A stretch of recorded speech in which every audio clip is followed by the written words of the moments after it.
Hello, gorgeous, and welcome to the Women on Top podcast. I'm your host, Valerie Lynn, and with over 15 years of business experience, I became truly passionate about finding ways to support and hear from way more women.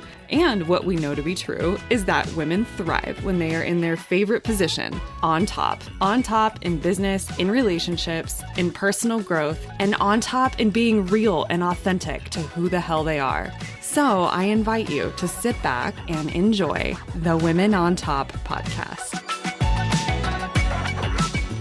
All right, everybody, welcome back to the Women on Top. And today I am so excited to be bringing another exceptional guest, truly a woman on top. And I have sitting with me Dalourny Nemorin, who is a public defender. She's a community advocate, and she's a candidate for New York's 15th congressional district, who has spent over a decade fighting for justice and fairness in her community. And today she really is inspiring women and young people to step into their leadership and create meaningful change. And we're just going to dive into all of that. But I just want to say, Dalourny, welcome to the show. Thank you so much for being here. Yeah. Oh, it's such an honor. Absolutely. I'm so excited. What I'd like to do is just hear a little bit about your background, of course. I want to know, growing up, did you kind of have dreams of pursuing a career like this? What were those roots that brought you here today? You know what's so funny? I always grew up knowing I wanted to change the world. And when I say change the world, in the civil rights movement type manner, I'm Haitian American. And so Haiti, despite being one of the poorest countries in the Western Hemisphere, is also the first Black republic, right? And so maybe it's my Haitian roots. I never met my paternal grandfather, but he was a lawyer. Unfortunately, he died early due to diabetic complications. But I say that because my dad's a teacher, my mother's a nurse, and regular American blue collar not blue collar, but working class people. Yeah. They come to America as young adults, but then they have this. I'm the oldest of three. I always tell people, my mom likes to call herself a single mom. My dad would tell you he's around, and I let them just duke it out themselves. But then here's this their oldest, who's like, I'm going to change the world. And so in middle school, I told myself I was going to find the cure of cancer. And they found a random oncology summer camp to take me to. Oh. And in Occidental College in California. I'm from Florida, Miami, Florida. And this is pre-Obamacare. And in our little middle school simulation, there'd be insurance denied. And so I knew very early on that insurance was killing us. Private insurance was killing us. And I don't think our patient made it, but I did learn a lot. And that just kind of propelled me to just kind of continue, not in the medical field, but other pursuits that was always trying to change the world. I thought my undergrad degree is in international relations. I thought I was going to do economic development. Haiti's the poorest country in the Western Hemisphere. But interesting fact, South Korea used to be as poor as Haiti and now is as rich as Swiss. And so economic development opportunities I thought would change Haiti. And so that's my original second goal of changing the world. That did not happen. I am now a public defender. I went to India one summer in law school, and I was like, American policy or Western policy being implemented in foreign countries is not a good idea. And that position is still relevant today. And so I became a public defender. America has enough problems, and I love to help solve them. And now I'm running for Congress because in court, it's one individual at a time. And hopefully in Congress, it would be a large group of people. Okay. There's so much we can unpack. I'm feeling like there's such a draw towards certain communities for you, especially obviously your roots of Haiti and the Haitian people. But where did it kind of did you just always feel this when you were young growing up? Is this something that's just kind of innate? Or did it kind of grow over time? Were you like, gosh, I have such a passion for helping certain communities and certain populations. And then you realized I need to go into being a public defender and then pursue that dream? How did that kind of? I think it would be more of the former. I think it is an innate thing in me. I'm not really sure like this one thing happened and then propelled me, but I just felt like making the country, making the world better is all of our responsibility individually to do that collectively. And I think I keep saying this all the time, someone fought for me, right? Like someone didn't be like, we got to abolish slavery, but it's going to be hard. So let's not no, someone's like woke up generations and generations, woke up every single day, every single year, every single century, every single decade and be like, we need to get this done. Like women need to be able to have credit cards. Women need to be able to have and so because there's these people, James Baldwin says the world is held together by just a few passionate people. But it is every century, decade, year, there's these people who are like, I'm going to fight for something. I'm going to push something. I'm going to continue this legacy. I'm going to continue this fight because change doesn't happen in a year or in a decade, And so I feel like that was just like innate. And I think those people that do that work is truly, truly innate because it can be such depressive work, honestly. If you're only doing it for the win, it takes a while to see the win. Yeah. So, okay, when you're not experiencing those wins, because especially in the type of work that you're doing, it's like you just said, it's so wild. And so what is it that is keeping you moving forward? And can you actually also tell us about a time or times where you have wanted to just quit, where you have contemplated like, I'm going to give this up and forget this career? So my first public defender job was representing parents against the child welfare system. So I'm supposed to represent someone to ensure that their child's not put into foster care or removed from home. That is the saddest work in the world. I think people understand the oppression and racial bias that happens in policing. But I don't think we understand that racial bias and systematic oppression is in other agencies, government areas, and child welfare is one of them, right? Most children in major cities that are in foster care are children of color, because poverty happens in a higher percentage in communities of color. And the fact that poverty and children being placed in systems is just so concerning to us, right? And so that work was hard. And then I had to redefine what a win is. So there is a savior complex that is not exclusive to like white people have savior complex, but like Black people can want to like, as an educated Black person, I want to save other people too. As a person who came from poverty, I want to try to save other people. And the point is, change is not like this. I always say like I'm the microwave generation, right? I'm the last of the 80s. And so that's when food, the microwave, you get this quick food. I don't know if that's healthy at all looking back at it, but it's just like instant, And I had to step back. I graduated law school 2014. So by 2017, I'm like, I'm burnt out. Yeah. And I go to Peru for 2 months. I really kind of check out. And I think that happens a lot. Yeah. During the pivots. Because what you have to do every time is remind yourself it's not going to happen overnight. Every person who was a vehicle or tool of change did not think they were going to be the person. There were tons of people who tried. Like between Dred Scott, who upheld that separate and equal is fine, right? Who upheld segregation. It was damn near felt like a century between Brown versus Board of Education. And I'm going to tell you as a lawyer, it is not a legal sound case. But it was just that times had changed. And so I always tell people change is not just as a lawyer, like the politicians have changed, the organizers have changed, society had felt a little bit different. Yeah. The people on the benches had changed, right? And so you remind yourself it takes time, that before the win happens, a lot of people lost, but those loss help inform the final win. And so that's okay. Yeah. What do you turn to right now when you're having a moment where you're like, kind of want to give up in a way, or just having a super hard day? Like, what are those tools? What do you do to keep you going? I love my Peloton in general, including the sleep meditation app. I also remind myself people in history. So like Tish James, which is like this infamous attorney general in New York, did not win her first political race. Now that's a footnote in her story, right? But she didn't.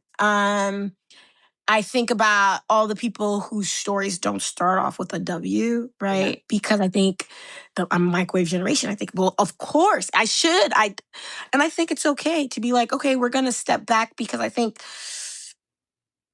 there are so many things I really thought, like, I'm living a current life dream. Even though you keep setting new goals, I have to remember where I'm currently living. Like where I'm sitting is in my condo that is designed by an interior designer that I was able to find. I'm a public defender, y'all. But I was somehow able to figure out how to use money appropriately to be right here. I'm running for Congress. Like, okay, do I always feel confident about that run? No, but like not a lot of people get to run. Yeah. And not a lot of women. So that's pretty impressive. Yeah. Have there been other challenges that maybe we don't see on the outside, just or biases or like judgments that people have placed on you? Even because, I talk to a lot of amazing high achievers on this podcast. And so I'm just always curious, what are some of those things that maybe we don't expect, and some of those lessons learned about what it really does take being a woman kind of pioneering your own way? And I'd be curious. Ooh, it's so funny. The usage of pioneering your own way is, I'm not, being a woman is hard in general, and where we are doesn't become easy. And so, because of propaganda and social biases, there is a presumption that men can do things better than women. There's a presumption that men are leaders, women are caretakers. There's a presumption. And that presumption really impacts the trajectory of our lives. Who, like even at a job, who mentors you, who doesn't, who wants to have a one-on-one lesson with you, who doesn't, who says your name in rooms and things of that nature, and who doesn't. And I bring that up because therefore, you can be in a profession for 10 years, and who's in your Rolodex and who's not in your Rolodex is impacted by how people saw you the minute you entered all these professions, even academic spaces. And honestly, I'm going to tell you, you are valued by your Rolodex the older you get in your career. And who you know and who you don't know actually has a major impact on where you land professionally or how you fund your dreams, right? I know we love the underdog story. We love it. We love it. We love it. Those are rarities. Those are not the norm. And I think the reason we love the underdog story so much is because we live in a society where most of us are underdogs. I like that perspective. Who, has there been certain people for you that you were just talking about your Rolodex, like it's who you know, it's about the network. Who are some of those people that are your core mentors or guides or, friends, I guess, that you have relied on? And what have they done for you throughout the course of time that has maybe helped you to be the motivated leader that you are now? Well, so this is another thing. I am a first generation Haitian American. That means and when we talk about first generation, I'm also technically first generation lawyer, right? I never met this grandfather who may have been a lawyer in Haiti, right? These are important when every first generation you are, because that means a generation before you couldn't guide you. Very true. And they are rooting for you, but they cannot hold your hands in what it takes to even be the first. And the higher you go, the smaller the room gets, and the number of people in it are smaller. And so I say shout out to the strangers. I when I was in Peru finding myself again, I was like the myth of like you shouldn't talk to strangers. We are constantly talking to strangers. And even when I'm on vacation, I used to solo vacation a lot. Shout out to the strangers who took the best pictures of me on my vacation. Shout out to the strangers who hung out with me when I was by myself. But also in like professional, like most of your best friends, your mentors in your professional setting are strangers. Very true. They all start off as strangers. And so, the people who have helped guide my career are, you know, there's this guy, he was the general counsel of my law school, and he happened to just be around. It was like school hadn't started, the fall session hadn't started, but I was looking for apartments, and he just offered me the empty one bedroom in it was Occupy Wall Street had kind of just died down. And he's like a very like, just no hippie lawyer, you know what I mean? National Lawyer Guild type, Yeah. And so the one bedroom had emptied out. He was using the one bedroom when he was bailing people out from Occupy Wall Street. He was like, "Oh, you can stay here," And so it had emptied out. I ended up staying there for like almost 4.5 years. But for the like dirt cheap and like I was in fancy Brooklyn for like dirt cheap. Um, and he's argued in the Supreme Court a few times. And, I call him a lot for advice and direction and guidance. A person who has no kids has dedicated his life and his legal career for fighting for the least of them, the one that we are like the loser case, the disregarded. And I just, he calls me. And then when I decided I wanted to run for politics, I called the one politician I knew, and I won't say their name, and they had I had their AOL email from like 10 years ago. It's just like crazy. And I was like, I need advice, but I don't need a job. I just need to talk to you because I want to do a pivot. And the person had a 17-minute conversation. The fact that they decided, like, let me talk to this random person who interned for me 10 years ago, who I might have seen in passing a few times, was phenomenal. Wow. And so, like, I always say shout out to strangers because that 17-minute conversation really changed my ability to run, right? Like, What was it in that conversation that lit you up to the point where you're like, I'm doing this? So the person was like, I already called saying I wanted to do this. And the person was like, you're great, but you're not going to be AOC. So you need to do the following things, meaning like, you're not going to go from like bar back to Congress, right? Like, even though at this time I was like a public defender, but like, they were like, there's some political ties you need to make. There's some political connections you need to make in the community. And the person told me, okay, you need to join your community board and you need to do the following, see if you could work for an elected official, just kind of positioning you in a place that made you seem like a marketable candidate. Because, that's what's going to take to run. And I thought that conversation was like, okay, like here's a to-do list, here's a task, right? That's the problem when you're first generation. You don't have a lot of templates to tell you what I should do, right? To put myself in the best position in the future. Mm-hmm. Right. And so for the woman listening who's in a similar situation, who is maybe building a business or she has a dream, maybe it is to run for Congress, who knows, but doesn't have that network to fall back on, maybe is first generation. What would you say to her if she's currently struggling right now?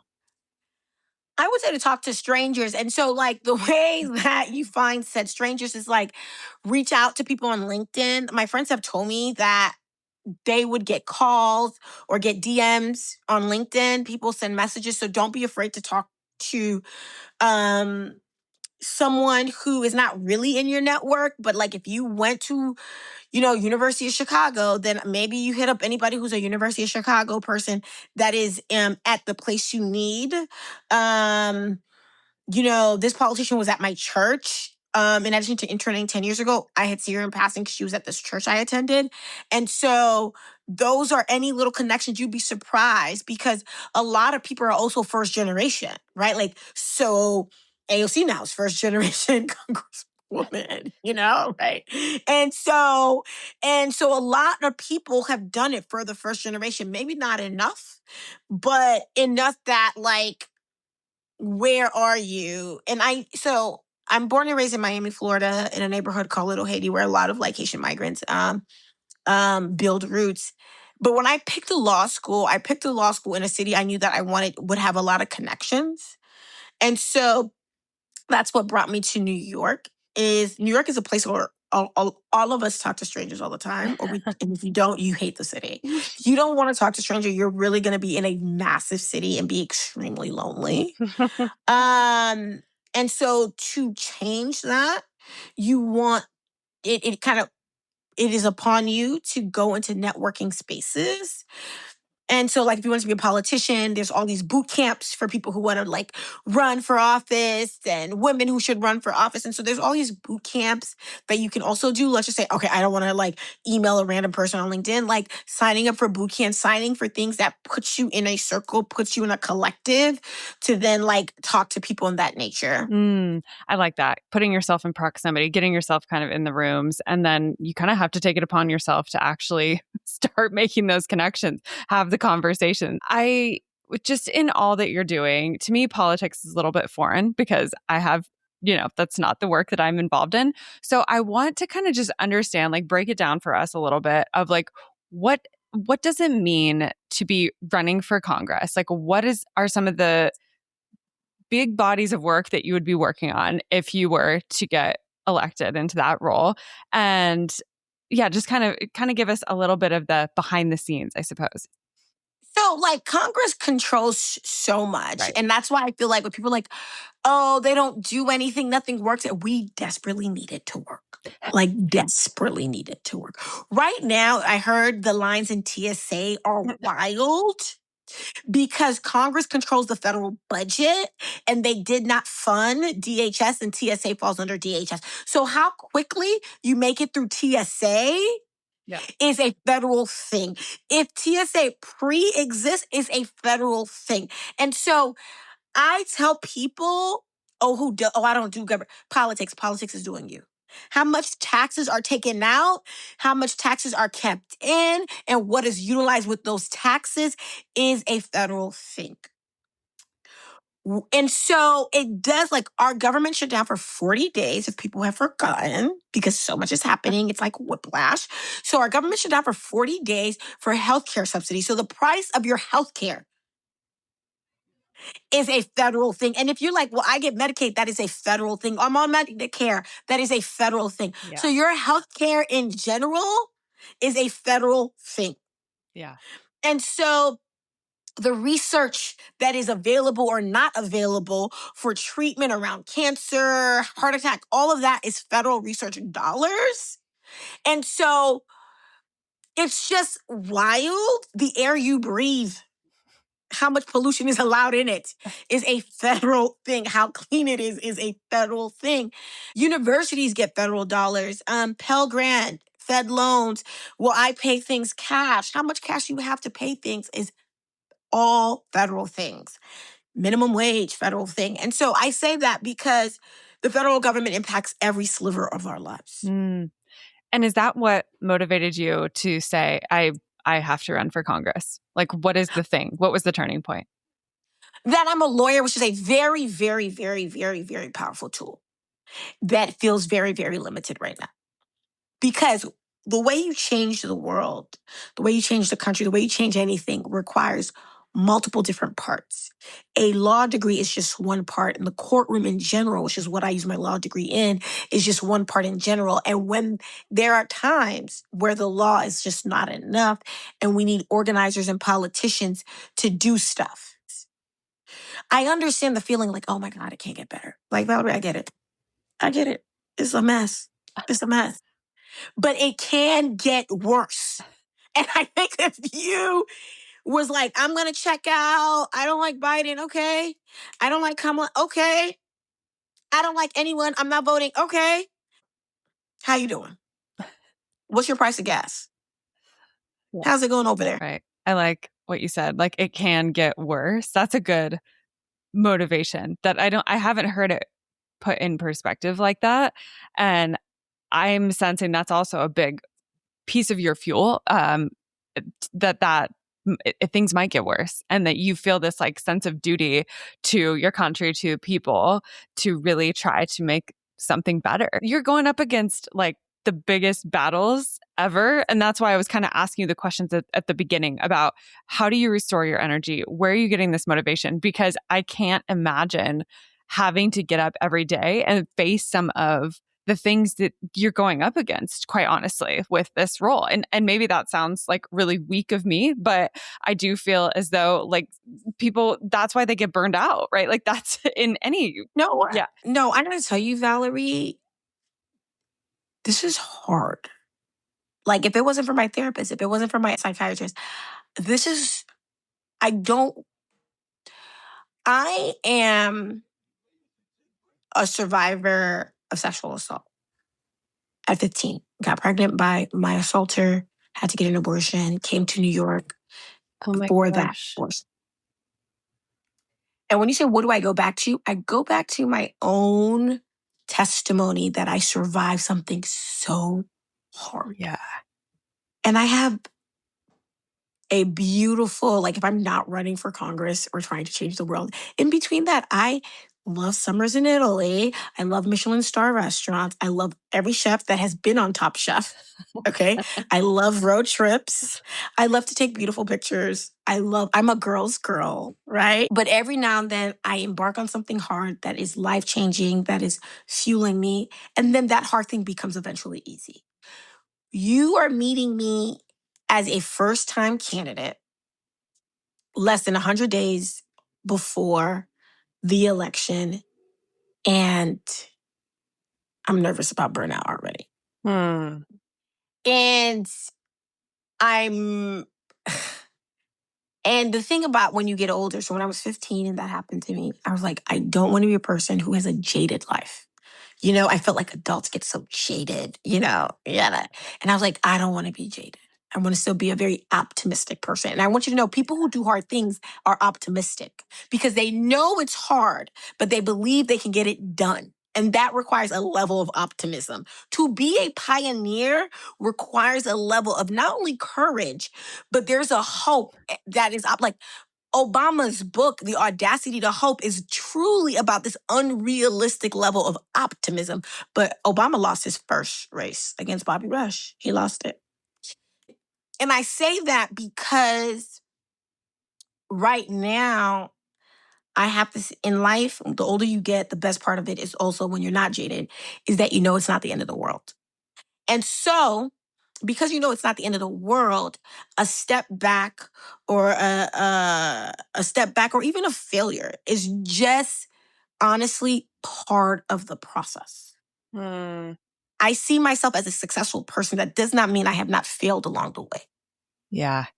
Ooh, that's really good. That's good for everyone to hear. Like, go back and repeat that part if you're listening to this. And I tell myself we must preserve self to get to that ultimate goal, which is to not become burnt out, jaded, that we stop wanting to change the world. And if it's not the entire world, because it's a big place, the world around us, the space around us.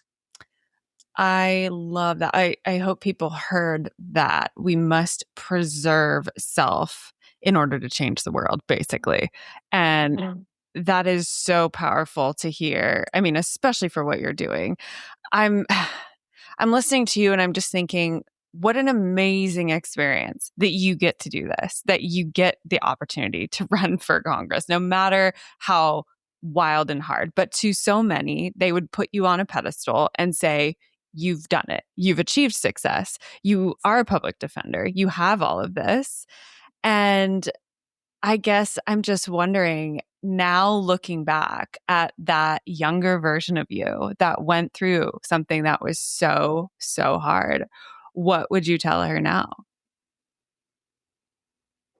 That we achieve what we wanted to achieve. I used to tell myself, I don't remember the words of the Humpty Dumpty Things like Humpty Dumpty Yeah. fell off and like nobody could put him back together again.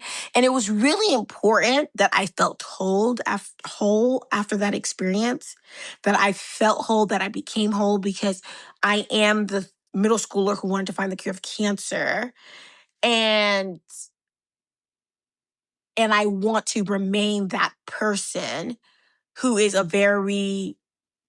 one of those few passionate people that James Baldwin described, who are trying to keep this world together. The world is truly held by us, and people call us weirdos, and people are like, why do you care so much? I just do. I just care. And I'm fine that you don't understand, but I truly believe that I am a woman in America who has a line of credit, who can go into courtrooms and speak on behalf of other people because someone cared. Yeah. Oh, that's amazing. I just do. I think there's so many slogans we can take out of this conversation, but that's really one of them, is like, I just do. And I think so many women have that in them, but for whatever reason, they like kind of dim their light, and I'm certainly guilty of this too, of like, oh gosh, I should shrink a little. I don't want to be too much, right? Like, I don't want to be too much, but I feel like what you're kind of saying is, no, I'm passionate and I just am. And I'm not going to hold myself back. I'm going to go follow that. I'm going to go believe in that regardless of my circumstances. Would you say that that's 100%. 100%. I think sometimes I quote, I don't quote, but like I think about the Wright brothers, the people who created planes, shout out, sorry to anybody in the airport right now. But can you imagine these people took these clunky metal, this heavy thing, a plane is like 2 tons. And they said that we have done the engineering, the arithmetics, the math, and that this 2-ton device is going to hold human beings and fly miles. I imagine it must have been like looking at Noah in the ark before there was ever rain. Like, people probably thought these people were crazy, had to have a mental breakdown, had lost their minds. They might be like witchcraft. And now we're all on planes. We're all on planes all the time. How you gonna get there? We're gonna take the plane. We're gonna get on a plane. Like, you know what I mean? And so someone has to really think the impossible. Like, I used to be like, oh man, I kind of understand now. Like, imagine Obama went around telling white people that he gonna be president of the United States of America. In '06, pretty much, he probably was tilling the soil. Your name is Barack Hussein Obama. We are looking for someone with a name like you. We are in a war looking for a person with a name like you, and you think your black skin, your black family, and your Muslim name is going to be marketable to win president of these United States? Come on. Come on. Like, very true? come on. That's such good perspective. Like, we need your fire. We need this perspective. I think so many people need to be reminded of that, and like to go back and kind of maybe look at those stories. And again, myself included. I like the Wright brothers too. Like, it takes a level of kind of, as you're speaking to, I'm like, it takes like a delirious level of optimism, like a delirious level of hope and just belief, something inside of you that just won't die. Okay, say you get elected, things go really well. What are some of the first things that you want to do? So I really want till Bernie to his dying day, talking about affordability, working class people. To my dying day, we got to redo federal financing, campaign financing. Till my dying day. And people will be like, well, I understand you care about healthcare, and I care about healthcare too, right? For example, poverty, obviously, again, symptom of poverty is one of the worst healthcare outcomes.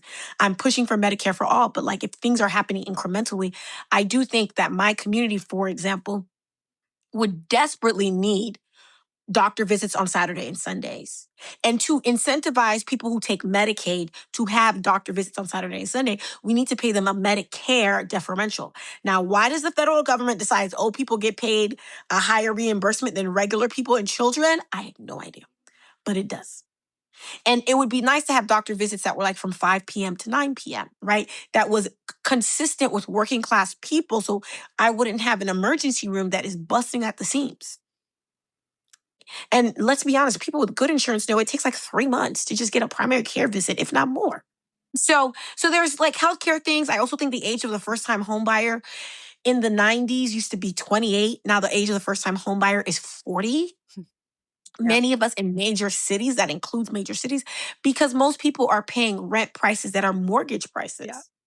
And so people can't save for that down deposit. So a federal rent to own program would increase way more homeowners if, HUD would back a down deposit. Maybe it might take you 5 to 7 years to get that down deposit. But if it's backed by HUD, they'll be patient with that 5 to 7 years and we'll create more homeowners. And I think a lot of times when we talk about affordability, we're talking about some of the poorest population.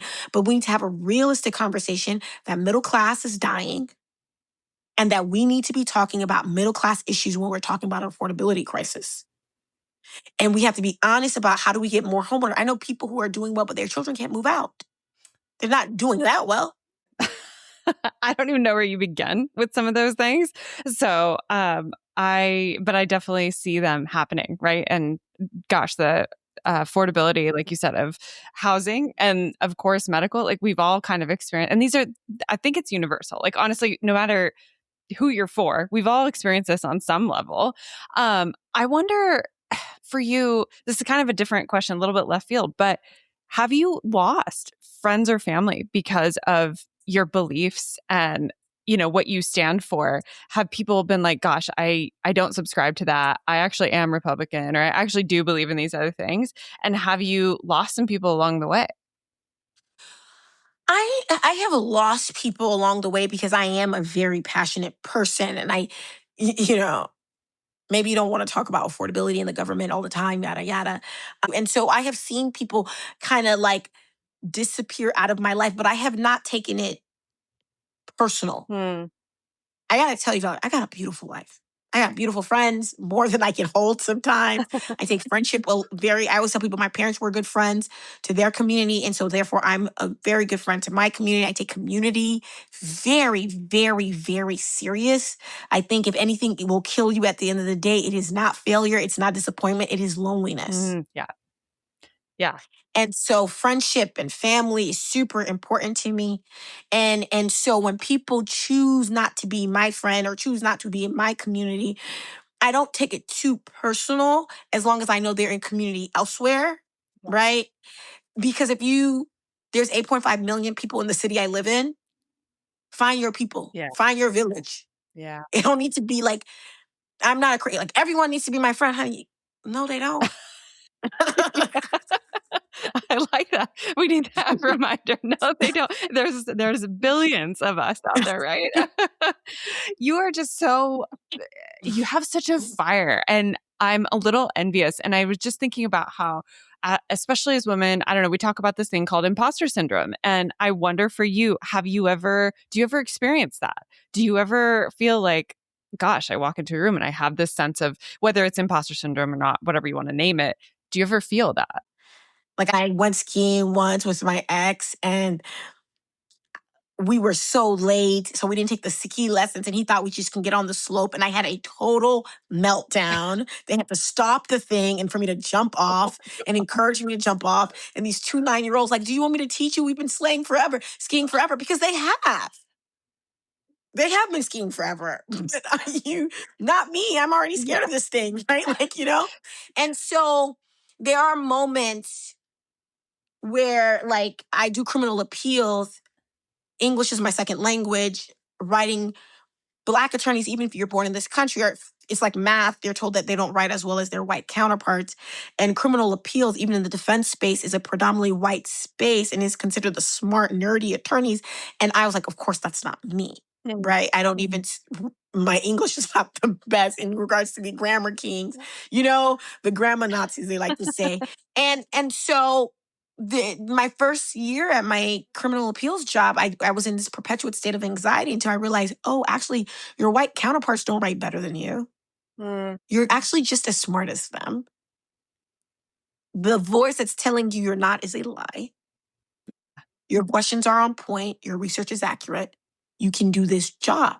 So is it reminding yourself of the facts that helps with that? Is that what you think it is? Is like looking at the situation for what it is and not making up stories? Or, what are some of those things that we can give like tactically? I would say one, it is constantly we think it is personal, but it is life. Yeah. Right? Humans have so much more in common. Yeah. And so if you're a woman and you're told you weren't good at math, you literally have the same brain as a man and probably a lot more patience. And if you're not good, it's not because you're a woman. Yeah. Right? It's just not your talent. Yeah. And so I say that because if I lose this race or if I have to feel like I have to get out of this race, it's not because I'm not inadequate. And it's not because I might not go to Congress one day. Yeah. And I think that's the blessing of life is that though you cannot make full decision about who you are based on one day, 1 week, 1 year. There are people in Congress living up to 80. Yeah. Right? You are just an average of your good days and your bad days. And you just make sure that you have more good days than bad days and that you average out well. I like that perspective of you can't judge yourself in your whole life and who you are based on 1 day, 1 week, or even a year. And so many of us, I think, need that reminder because we're so fast to judge, especially as the type of listener who listens to this show, which is normally the ambitious women. They have a lot of dreams, right? Like they've got a big heart. And I think it's easy for us to judge real fast when we aren't doing as much as we should. So yeah, and I want to tell people who told you you had to do that much? Who created the bar? Who created the standard? If you know what happens is that there's templates in life. You get out of the womb and people start shoving out this template. Yep. And you're like, unsubscribe. Yeah. Get a blank sheet and decide what you want to do, how fast you want to do it, how long you want to do it, and who you want to do it for. Yeah. You get to decide. If we get to pick pronouns, how dare you not be able to pick your entire life trajectory? The speed and then adjust. Okay, edit. We don't want this. Edit, adjust, pivot. It is your life. Sometimes I want to judge other people. I'd be like, actually, you got one life. I'm going to let you do what you want to do. I'll be telling my partner, you know what? I wouldn't do it with my one life, but if you want to do it with your one life, I'm going to let you rock. Yeah. Because we only got one.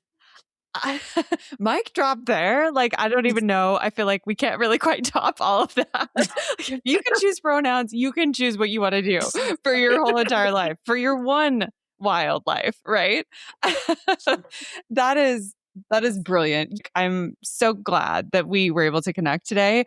I have a closing tradition on this podcast where I ask the guests that I'm interviewing to leave a quote or reflection or something for the next guest, not knowing who it is.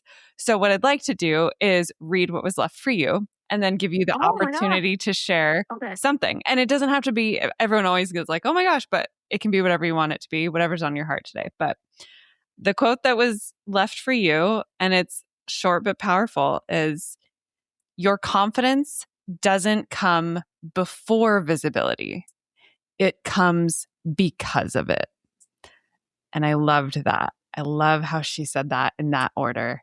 And you are visible, and I love your voice and your passion and what you stand for women. So I just think that quote kind of magically lined up.